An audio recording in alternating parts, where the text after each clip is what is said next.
Hello everyone, good morning. आप सभी का स्वागत है मिशन कंपटीशन क्लासेस के एजुकेशनल प्लेटफॉर्म पर।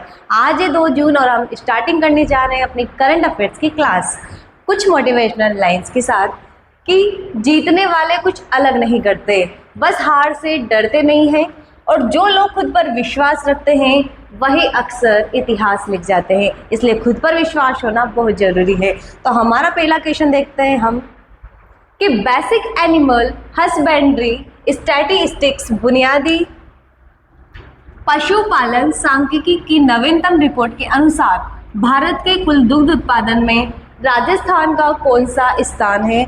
अभी हाल ही में जो रिपोर्ट आई है उसके अनुसार राजस्थान का कौन सा स्थान है, प्रथम, द्वितीय, तृतीय या चतुर्थ। तो राजस्थान का कौन सा स्थान है? द्वितीय स्थान है। ये बात हो रही है किसकी? कुल दुग्ध उत्पादन की। तो हम थोड़ा सा पशुगणना के बारे में भी देख लेते हैं। पशुगणना, तो पशुगणना कौन करवाता है? तो राजस्थान राजस्व विभाग के द्वारा पशुपालन या पशुगणना करवाई जाती है। तो राजस्व विभाग के द्वारा करवाई जाती है। और राजस्व विभाग कहाँ पर स्थित है? तो ये याद रखना है, कहाँ पर है? अजमेर में है। प्रथम पशुगणना कब करवाई थी? तो प्रथम पशुगणना करवाई गई थी दिसंबर 1919 में। और जिसकी रिपोर्ट कब प्राप्त हुई थी?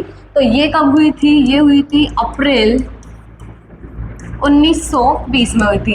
अगर हम स्वतंत्रता के बाद की बात करें तो स्वतंत्रता के बाद प्रथम जो पशुगणना है कब हुई थी? तो कब हुई थी? ये 1951 में हुई थी। नेक्स्ट अपने पास है कि पशुगणना कितने वर्षों के अंतराल में करवाई जाती है? तो ये करवाई जाती है 5 वर्ष के अंतराल में करवाई जाती है। तो पशुगणना से रिलेटेड कुछ फैक्ट है। अब कुछ फैक्ट पे और चर्चा करें जहाँ से लैब असिस्टेंट में और अभी जो फर्स्ट ग्रेड का एग्जाम हुआ था वहाँ से क्वेश्चन उठा था। तो एक क्वेश्चन यहाँ से बना कि सर्वाधिक पशुधन कौन सा है? सर्वाधिक पशुधन, तो राजस्थान में सर्वाधिक पशुधन की बात करें तो नंबर 1 पे आती है बकरियाँ, फिर इसके बाद में है गाय और फिर है भैंस। तो ये क्रम भी याद रखना है। और फिर है भेड़ें यहाँ पर आ जाएगी। तो ये सर्वाधिक पशुधन है। नेक्स्ट क्वेश्चन अपने पास है कि पशुधन, सर्वाधिक पशुधन कहाँ पर है? तो सर्वाधिक पशुधन कौन से जिले में? राजस्थान के बाड़मेर जिले में है। और न्यूनतम पशुधन कहाँ पर है? तो न्यूनतम पशुधन कहाँ पर है? तो ये है धौलपुर में है। कहाँ पर है? धौलपुर में है। नेक्स्ट की सर्वाधिक पशु घनत्व कहाँ देखने को मिलता है? सर्वाधिक पशु घनत्व की हम बात करें तो सर्वाधिक पशु घनत्व कहाँ पर है? तो ये है डूंगरपुर पर है। कहाँ है? डूंगरपुर। और कितना है? तो ये है 464 प्रति वर्ग किलोमीटर के हिसाब से है। नेक्स्ट है कि न्यूनतम पशुधन, न्यूनतम पशु घनत्व कहाँ पर है? तो न्यूनतम पशु घनत्व कहाँ पर है? जैसलमेर में है। और यहाँ का पशु घनत्व कितना है? 62 किलोमीटर वर्ग प्रति किलोमीटर के हिसाब से है। तो पशु घनत्व की बात है। अपने पास है कि दुग्ध उत्पादन में राजस्थान दूसरे स्थान पर है। हम बात करें ऊन उत्पादन की तो ऊन उत्पादन में राजस्थान का कौन सा स्थान है? तो ऊन उत्पादन में राजस्थान का कौन सा स्थान है? प्रथम है। नेक्स्ट है कि अंडा उत्पादन में, अंडा उत्पादन में राजस्थान का कौन सा स्थान है? तो ये 13वां स्थान है। अंडा उत्पादन में कौन सा स्थान है? 13वां स्थान है। और हम देखें मांस उत्पादन, तो मांस उत्पादन में राजस्थान का कौन सा स्थान है? 12वां स्थान है। और राजस्थान का प्रतिशत पशुधन में देखें तो कितना है राजस्थान का? ये है 10.58% पशुधन है। कहाँ पे? राजस्थान में है। तो नेक्स्ट कुछ यहाँ पे है कि राजस्थान की रैंक में देश में राजस्थान का कौन सा स्थान है? तो दूसरा स्थान है रैंक में। कुल हिस्सेदारी कितनी है? तो 14.82% है। दुग्ध उत्पादन में ये आंकड़ा भी याद रखना है। और उत्तर प्रदेश प्रथम स्थान पर है। हम बात करें पशुधन में राजस्थान का कौन सा स्थान है? तो पशुधन में भी राजस्थान का दूसरा ही स्थान है। और प्रथम स्थान पर कौन है? उत्तर प्रदेश है। और वैश्विक रैंक देखें तो भारत दुनिया का नंबर 1 25% हिस्सेदारी दुग्ध उत्पादक देश है। तो ये पहला क्वेश्चन है अपना, पूरे मैंने डिटेल के साथ आपको बताया है। इसका आंसर हो जाएगा द्वितीय। नेक्स्ट है कि हाल ही में जून 2026 में अमेरिकी राष्ट्रपति डोनाल्ड ट्रंप की पुत्री टिफनी ट्रंप राजस्थान के प्रवास पर आई है, राजस्थान भ्रमण पर आई है। तो राजस्थान का कौन सा वो जिला है कौन सा पर्यटन स्थल है जहाँ का वो दौरा करेगी, तो वो करेगी जैसलमेर का दौरा। कहाँ का दौरा करने वाली है? जैसलमेर का दौरा करने वाली है। कौन? डोनाल्ड ट्रम्प, राष्ट्रपति की बेटी कौन? टिफ़नी, जो कि यहाँ पर आई है और यहाँ पर भ्रमण कर रही है। तो जैसलमेर, जैसे कि हम जानते हैं कि जैसलमेर क्षेत्रफल की दृष्टि से सबसे बड़ा जिला है, अंतर्राष्ट्रीय सीमा पर स्थित है ये। और यहाँ पे क्या क्या है? तो यहाँ पर है राष्ट्रीय मरु उद्यान है, राष्ट्रीय मरु उद्यान है जो कि किसके लिए प्रसिद्ध है? गोडावण के संरक्षण के लिए प्रसिद्ध है। यहाँ पर हम देखें तो यहाँ पर क्या है, और यहाँ पर है आकल उड़ फॉसिल पार्क, यहाँ पर स्थित है आकल उड़ फॉसिल पार्क है। और क्या है अपने जैसलमेर में? यहाँ पर जैसलमेर दुर्ग स्थित है, जैसलमेर दुर्ग, जिसका निर्माण किसने करवाया था? तो 1155 में करवाया था। किसने करवाया था? राव जेसल ने करवाया था। किसने करवाया था? राव जेसल ने करवाया था। नेक्स्ट, जैसलमेर दुर्गों को क्या कहते हैं? कितने बुर्ज है? तो 99 बुर्जों वाला किला इसे कहते हैं। ये 2.5 साके के लिए यहाँ पर जाना जाता है, 2.5 साके के लिए प्रसिद्ध है। और मोस्ट इम्पोर्टेंट बात कि जैसलमेर दुर्ग को विश्व विरासत, यूनेस्को की विश्व विरासत में भी शामिल किया है। किसको? जैसलमेर दुर्ग को। नेक्स्ट, जैसलमेर में क्या है? यहाँ तनोट माता मंदिर है, यहाँ पर रामदेवरा रोणेचा तीर्थ स्थल है यहाँ पर। साथ ही हवेलियों का शहर है, जहाँ पे नथमल की हवेली है, पटवों की हवेली है और 9 मंजिली सालिम अली की हवेली भी है। तो ये है जैसलमेर, जहाँ पे लाठी सीरीज क्षेत्र भी यहाँ पर है। बहुत सारे प्राकृतिक गैस के भंडार है और राज्य सरकार का पहला प्राकृतिक गैस का यहाँ पे लगाया गया है। तो कौन सा है वो? रामगढ़, जहाँ पे रामगढ़ है और जहाँ पे गैस की आपूर्ति किसके द्वारा? गेल के द्वारा करवाई जाती है। तो ये याद रखना है आपको। क्या है? जैसलमेर इसका आंसर है। नेक्स्ट क्वेश्चन है कि मई 2026 में राजस्थान में शुरू हुए द थार ड्राई पोर्ट, एकदम बहुत मोस्ट इंपॉर्टेंट क्वेश्चन है कि द थार ड्राई पोर्ट के संबंध में निम्नलिखित कथनों पर विचार कीजिए। तो कौन से कथन सही है, कौन से गलत है? इस टाइप के क्वेश्चन अभी न्यू पैटर्न में बहुत पूछे जा रहे हैं। तो इसका शुभारंभ जयपुर ग्रामीण जिले के हिंडोदा नामक स्थान पर किया गया है। इसे केंद्र सरकार के पीएम गति शक्ति मिशन, जिसे बोलते हैं गति शक्ति मिशन और नेशनल मास्टर प्लान के दृष्टिकोण का अनुरूप विकसित किया है। तो कौन सा कथन सत्य है? 1, 2 या फिर 1, 2 या फिर 1 या 2 दोनों ही नहीं है। इसका आंसर हो जाएगा दोनों कथन ही सही है। द थार ड्राई पोर्ट क्या है? ये जयपुर के हिंडोदा क्षेत्र में स्थापित किया गया है। आर्थिक विकास को और ज़्यादा गति प्रदान करने के लिए राजस्थान का राइजिंग और साथ ही पीएम गति शक्ति मिशन के अंतर्गत इसको शुरू किया है। तो कहाँ किया है? ये दोनों ही कथन सत्य हैं। जयपुर ग्रामीण के हिंडोदा नामक में किया है। क्या है ये? इसके बारे में हम देखें तो पहले यहाँ पर एक नाम आया है, उसको भी हम देख लेते हैं। क्या है कि पीएम गति शक्ति मिशन क्या है? आपको याद रखना है केंद्र सरकार के द्वारा कब? अक्टूबर 2021 में इसकी शुरुआत की गई थी। इसकी शुरुआत क्यों की गई थी? क्योंकि बुनियादी जो ढांचे हैं, बुनियादी ढांचों का विकास करना है। इसके अंतर्गत सड़क को, रेल को, हवाई अड्डों को, इन सब को जोड़ते हुए, सभी माध्यमों को जोड़ते हुए विकास को और ज़्यादा गति प्रदान करना है। तो ये है, जैसे कि आप देख सकते हो, थार ड्राई पोर्ट है, जहाँ पे देखिए शुभारंभ कब किया है? 31 मई 2026 को किया है। सटीक स्थान याद रखना है, हिंडोदा जिला, जयपुर ग्रामीण, राजस्थान है। और इसकी नोडल योजना कौन है? तो केंद्र सरकार का पीएम गति शक्ति मिशन है, जिसे अक्टूबर 2021 में लॉन्च किया था।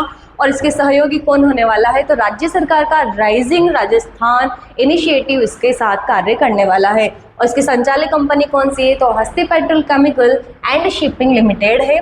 इसका उद्देश्य क्या है कि राजस्थान को उत्तर भारत का प्रमुख लॉजिस्टिक एवं कार्गो हब बनाना। लॉजिस्टिक और कार्गो हब क्या होता है कि यहाँ पे विभिन्न क्षेत्रों से माल को इकट्ठा किया जाता है, व्यवस्थित किया जाता है, माल को सुरक्षित रखा जाता है और फिर उसको गंतव्य तक, लोगों तक पहुँचा दिया जाता है। तो इससे क्या होगा? इससे सीधी कनेक्टिविटी होगी और राजस्थान के व्यापार को देश के बड़े समुद्री बंदरगाहों से सीधे ही रेल रोड नेटवर्क को जोड़ा जाएगा। तो लागत में इससे कमी होगी, साथ ही इससे समय भी कम लगेगा और इससे रोजगार में मिलेगा, डायरेक्ट और इनडायरेक्ट इससे रोजगार की प्राप्ति होगी। तो ये क्या है? ये है द थार ड्राई पोर्ट, कहाँ पर? हिंडोदा, जयपुर में है। नेक्स्ट क्वेश्चन है कि जून 2026 में चर्चा में रहा एक सिस्तान सैंड बोआ भारत राजस्थान में पहली बार खोजी गई। निम्नलिखित में से किस जीव की एक दुर्लभ प्रजाति है? तो क्या है? सिस्तान सैंड बोआ। छिपकली, सांप, तितली, मकड़ी। तो क्या है? सांप है, जो कि राजस्थान के शेखावटी, एरी, चूरू, झुंझुनू शिखर के साथ साथ बीकानेर में भी ये देखा गया है। तो कौन सा है, क्या है, इसके बारे में देख लेते हैं। इस सांप को स्थानीय भाषा में दो मुहा सांप कहते हैं, बांडी कहते हैं और गुम्बे भी कहते हैं। और वैज्ञानिक जो नाम है, साइंटिफिक नेम जो इसका है, वो सिस्तान सैंड बोआ है। यह एक ऐसा सांप है जिसे भारत के वन्यजीव संरक्षण अधिनियम की अनुसूची द्वितीय के तहत कानूनी रूप से पूरी तरह से संरक्षित है, यानी कि इसे संरक्षित सूची में शामिल किया गया है। इसकी संख्या को कम होते देखा, जैसे कि अंधविश्वास के चलते, तंत्र मंत्र के चलते इस सांप की प्रजाति में लगातार कमी होती जा रही थी। तो इसको देखते हुए भारत सरकार ने इसे संरक्षित सूची में शामिल किया है। तो राजस्थान के कौन से जिलों में देखा गया है? चूरू, सीकर और बीकानेर के जिलों में देखा गया है। नेक्स्ट क्वेश्चन है कि राजस्थान में साइबर अपराधों की रोकथाम हेतु किए गए उपायों के संबंध में निम्नलिखित कथनों पर आप चर्चा कीजिए। कौन सा कथन सत्य है, कौन सा असत्य है? तो राज्य स्तरीय नोडल केंद्र के रूप में कहाँ पे? जयपुर में Rajasthan cyber crime coordination centre, इसका नाम क्या है? R4C कार्यरत है। सेकंड है अपने पास वित्तीय साइबर धोखाधड़ी की तत्काल रिपोर्ट दर्ज कराने के लिए राज्य भर में राष्ट्रीय हेल्पलाइन नंबर कौन सा? 1930 सक्रिय है। तो दोनों ही कथन अपने सही है, एकदम सत्य है। तो अपना आंसर हो जाएगा सी। तो सबसे मोस्ट क्वेश्चन यहाँ से ये बन रहा है कि साइबर क्राइम कोऑर्डिनेशन सेंटर किस नेम से कार्यरत है? तो ये R4C है। इसको किसकी तर्ज पर? इसको I4C की तर्ज पर ही अपने मुख्यमंत्री भजनलाल जी शर्मा के द्वारा किस नाम से कार्यरत इसको किया है? तो क्या है? 4RC। तो राजस्थान में साइबर अपराधों को रोकने का मुख्य राज्य स्तरीय ऑफिस नोडल केंद्र कहाँ पे बना है? जयपुर में बना है। और यह पुलिस और बैंकों के साथ मिलकर ऑनलाइन फ्रॉड करने वालों को पकड़ने का भी काम ही करने वाला है। और ये जो हेल्पलाइन नंबर है कौन सी? 1930 यानी कि 1930 हेल्पलाइन नंबर है, जो पूरे राजस्थान में एक्टिव फ्री राष्ट्रीय हेल्पलाइन नंबर है। अगर किसी के साथ ऑनलाइन पैसों की धोखाधड़ी, वित्तीय साइबर फ्रॉड होता है, तो इस नंबर पर तुरंत कॉल करके बैंक खाता फ्रीज करवाया जा सकता है। अपनी कंप्लेंट दर्ज यहाँ पे करवाई जा सकती है। नेक्स्ट क्वेश्चन है कि 31 मई 2026 को जनरल अनिल चौहान की सेवानिवृत्त होने के बाद किसने देश के तीसरे chief of defence staff CDS के रूप में औपचारिक रूप से पदभार संभाला? तो यहाँ पे बहुत सारे क्वेश्चंस बन जाते हैं। कौन से चीफ ऑफ डिफेंस स्टाफ है? तो देश के कौन से हैं? तीसरे हैं। इन्होंने किसका स्थान लिया है? किसके सेवानिवृत्त होने के बाद लिया है? तो ये लिया है जनरल अनिल चौहान। और कौन है ये? तो ये है जनरल NS राजा सुब्रमण्यम है, जो नए CDS बने हैं, जैसे कि आप यहाँ पे देख सकते हो। विल एज्यूम ऑफिस ऑन 31 मई 2026 है। तो प्रथम CDS कौन थे? तो भारत के पहले CDS कौन थे? जनरल बिपिन रावत थे। और इस पद का गठन क्यों किया गया था? कारगिल समीक्षा समिति 1999 की सिफारिश पर कब किया था? दिसंबर 2019 में इस पद को मंजूरी मिली थी। और रैंक व्यवस्था की बात करें तो CDS क्या है? एक 4 स्टार जनरल होता है, जो तीनों सेना प्रमुखों के समकक्ष लेकिन फर्स्ट अमंग इक्वल्स माना जाता है। तो कौन बने हैं? तो ये बन रहे हैं जनरल NS राजा सुब्रमण्यम। नेक्स्ट क्वेश्चन है, बहुत ही इंपॉर्टेंट क्वेश्चन है कि मई 2026 में जर्मनी के म्यूनिख में आयोजित वर्ल्ड कप में रजत पदक जीतने के कारण चर्चा में रहे कौन कौन? मनु भाकर और सम्राट राणा का संबंध कौन से खेल से है, जिन्होंने अभी हाल ही रजत पदक जीता है? तो भारत ने दूसरी श्रेणी में अपना स्थान ग्रहण किया है। तो भारत कौन सी श्रेणी में? दूसरे नंबर पर आ चुका है, जिसने 2 रजत और 2 गोल्ड जीते हैं। तो इन्होंने मनु भाकर और सम्राट राणा ने कौन सा पदक जीता है? रजत जीता है। कौन से गेम में जीता है? तो याद रखना है किसने जीता है? निशानेबाजी में, शूटिंग में इन्होंने जीता है। तो खिलाड़ी कौन है? मनु भाकर, सम्राट राणा। गेम से निशानेबाजी। और स्पर्धा भी आपको ध्यान रखनी है कि 10 मीटर एयर पिस्टल मिश्रित टीम है। कहाँ पे आयोजित की गई है? तो जर्मनी म्यूनिख में आयोजित हुई है। और साथ ही कौन से पदक? रजत पदक इन्होंने जीते हैं। तो भारत का प्रदर्शन हम देखें तो 4 पदक कुल जीते हैं, जिनमें से 2 स्वर्ण और 2 रजत है। और कौन सा स्थान किया है हासिल? तो दूसरा स्थान हासिल किया है। तो एक शूटर है कौन, ईशा सिंह, जिन्होंने 25 मीटर पिस्टल में विश्व रिकॉर्ड के साथ स्वर्ण जीता था, जो कि हम कल की क्लास में पढ़ चुके थे। नेक्स्ट है अपना लास्ट क्वेश्चन है कि 31 मई 2026 को सात्विक साईराज, रंकी रेड्डी और चिराग शेट्टी, जिन्हें सात्विक और चिराग की जोड़ी के नाम से जाना जाता है, ने इतिहास रचते हुए किस प्रतिष्ठित बैडमिंटन टूर्नामेंट में पुरुष युगल का खिताब जीतने वाली पहली भारतीय जोड़ी बन गई है। जैसे कि आप देख सकते हो पहली भारतीय जोड़ी बन गई है किस किस की, सात्विक और चिराग की। क्या पुरुष युगल का खिताब जीतने वाली पहली भारतीय जोड़ी बनी है? तो कौन से गेम में ये बनी है? ये कहाँ बनी है? सिंगापुर ओपन सुपर 750 में बनी है। कौन से गेम से रिलेटेड है? तो बैडमिंटन से ये रिलेटेड है। अब कुछ राष्ट्रीय कॉन्फ्रेंस है जिन पे भी हम चर्चा कर लेते हैं। राष्ट्रीय खरीफ कॉन्फ्रेंस 2026, तो ऐतिहासिक बैठक और स्थान क्या हुआ है कि देश के इतिहास में पहली बार 22 राज्यों के कृषि मंत्री एक साथ एक मंच पर जुटे हैं। कितने राज्यों के? 22 राज्यों के। और ये कितने दिवसीय था? तो 2 दिवसीय राष्ट्रीय खरीफ कॉन्फ्रेंस 28 और 29 मई को कहाँ आयोजित हुआ? तो नई दिल्ली स्थित कृषि अनुसंधान के प्रमुख केंद्र, क्या नाम है जिसका, पूसा परिसर में इसको आयोजित किया गया था। और यहाँ से बहुत ही मोस्ट इंपोर्टेंट एक अभियान की शुरुआत हुई है जिसका नाम है खेत बचाओ अभियान। तो यहाँ से बहुत सारे क्वेश्चंस बनते हैं। कौन से अभियान की शुरुआत की गई? तो खेत बचाओ अभियान की किसके द्वारा की गई है? तो श्री शिवराज सिंह चौहान ने पूसा सम्मेलन में धरती बचाओ देश बचाओ के नारे के साथ राष्ट्रीय खेत बचाओ अभियान का भी आगाज किया है। इसका उद्देश्य क्या है कि मिट्टी के स्वास्थ्य की रक्षा करनी है और टिकाऊ कृषि को बढ़ावा देना है। साथ ही मुख्य चर्चा के विषय क्या रहे हैं कि बैठक में खरीफ फसलों की तैयारी कैसे की जाए, दलहन तिलहन में आत्मनिर्भरता को बढ़ावा दिया जाए, उर्वरकों का संतुलित उपयोग किया जाए और प्राकृतिक खेती जैसे मुद्दों पर भी यहाँ पे बात की है। किस प्रकार से किसानों की आय बढ़ाई जाए, इन सारे मुद्दों पे गहन चर्चा यहाँ पे की गई है। तो ये है खेत बचाओ अभियान की शुरुआत कहाँ से हुई है? तो नई दिल्ली स्थित कृषि अनुसंधान के प्रमुख केंद्र पूसा परिसर से की गई है। नेक्स्ट अपना मोस्ट इंपोर्टेंट पॉइंट है कि बहुपक्षीय सैन्य अभ्यास प्रगति 2026 के बारे में है। तो इसका आयोजन कहाँ पे किया गया है? कितने मित्र देश यहाँ पर आए हैं? देख लेते हैं कि बहुपक्षीय अभ्यास प्रगति 2026 का पहला संस्करण मेघालय के उमरोई सैन्य स्टेशन में 72 घंटे के गहन परीक्षण अभ्यास के साथ सफलतापूर्वक संपन्न हुआ है। कहाँ पे? तो मेघालय के उमरोई सैन्य स्टेशन पे। प्रगति हिंद महासागर क्षेत्र में विकास और परिवर्तन के लिए क्षेत्रीय सेनाओं की साझेदारी, यहाँ पे इसका पूरा नाम है, प्रगति का पूरा नाम यहाँ पे दिया है कि partnership of regional armies for growth and transformation in the Indian Ocean region. यहाँ के प्रतिभागी देश कितने हैं? तो आपको ध्यान रखना है कि कुल 12 देश मित्र यहाँ पे 12 मित्र देश थे। तो इस अभ्यास में भारत के साथ कुल 12 मित्र देशों ने भाग लिया, जिनमें Bhutan, Cambodia, Malaysia, Maldives, Myanmar, Nepal, Philippines, Seychelles, Sri Lanka, Vietnam, Indonesia और लाओस शामिल है। और सैन्य उपस्थिति की बात करें तो इस कार्यक्रम में इन देशों के कितने से अधिक 400 से अधिक सैनिक उपस्थित रहे हैं।